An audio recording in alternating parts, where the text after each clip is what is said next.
Hello Libra, thank you for joining me for your weekly forecast for week commencing the 27th of February.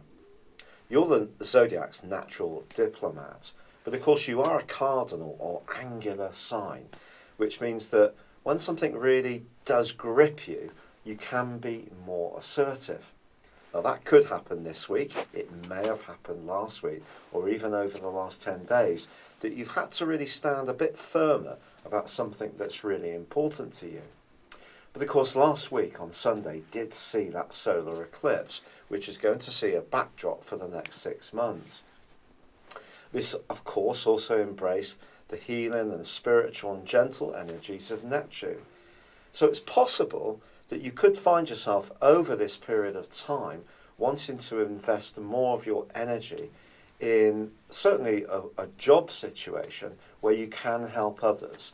You can make a significant difference. So if you are interested in healing or any kind of natural therapies, this would be a great time to go forwards with them. The downside of the Sun's combination with Neptune is that it could see you in some kind of situation where you find yourself conflicted between a greater need to do your own thing and stick to what's important to you, the individual. So there's part of you that could almost get torn between doing that or not letting people down. And that can be a toughie. And also, as the week came to an end, Mercury, of course, arrived in the sign of Pisces too, where it is in detriment.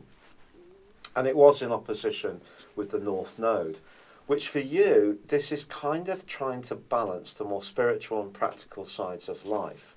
And that's not always easy for any of us, because we can get caught up in that everyday minutiae and sometimes forget about looking after us in that more holistic way. So, as you make your way into this new week, the Sun continues its conjunction with Neptune. So this whole point of what you do for others, how much of a good egg you're going to continue to be, is still very much to the fore. Also, Mercury is going to be combining with Neptune for the middle of the week. But if you do feel that people are starting to put on you too much, take you for granted, this is something that you're going to want to make a stand around.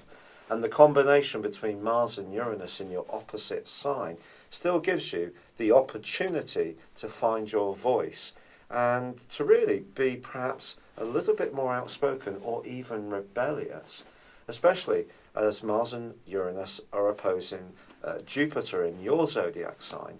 So this can give you a greater sense of self-confidence about speaking out. So it's good to help out others, but it's important not to neglect your own welfare, and that's an important part of this week. In a more emotional or romantic or relationship context, I think the energy that's going on in the 6th solar house is asking you to make sure that there's a fair share of the domestic load wherever you live. Now this could be that you're with one special person, it could be in a family dynamic, or perhaps you share a house with other people. Whatever it is, if there is a situation set up that everyone's doing their bit, I think that will help you to feel tranquil and at ease. If this is not happening, maybe you're going to need to speak out. The great news is that Pluto was, of course, clashing with Mars for 10 days before the end of last week, and for the last half of last week, feeding into a square with Uranus too.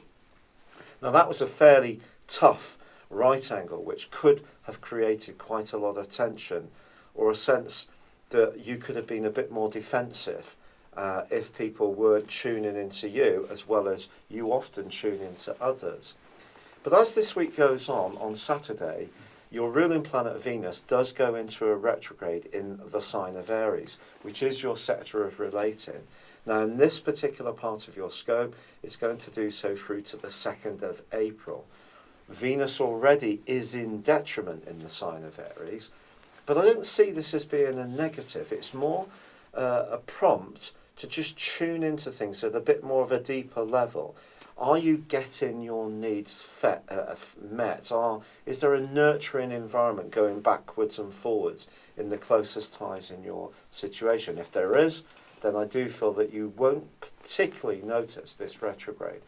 If this isn't happening, like your desire and yearning for something deeper and more meaningful can become much greater.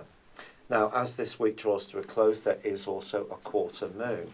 This just is encouraging you not to try to take on too much, certainly in the week following this one, but this weekend as well. Because if you do, it could be a case of diminishing returns. So focus on what's essential, do that efficiently, and then try to create some freedom for yourself. But your relationships need to be working in a very efficient backwards and forwards way. If you're single, the energy and the vibrancy of Uranus conjunct Mars alongside that opposition to Jupiter in your sign is going to give you a mighty boost when it comes to your charisma. And that could see someone coming into your orbit, but it wouldn't be a surprise if it was in a very practical location. It's been a real pleasure being with you. Thank you for joining me. Good luck and goodbye for now.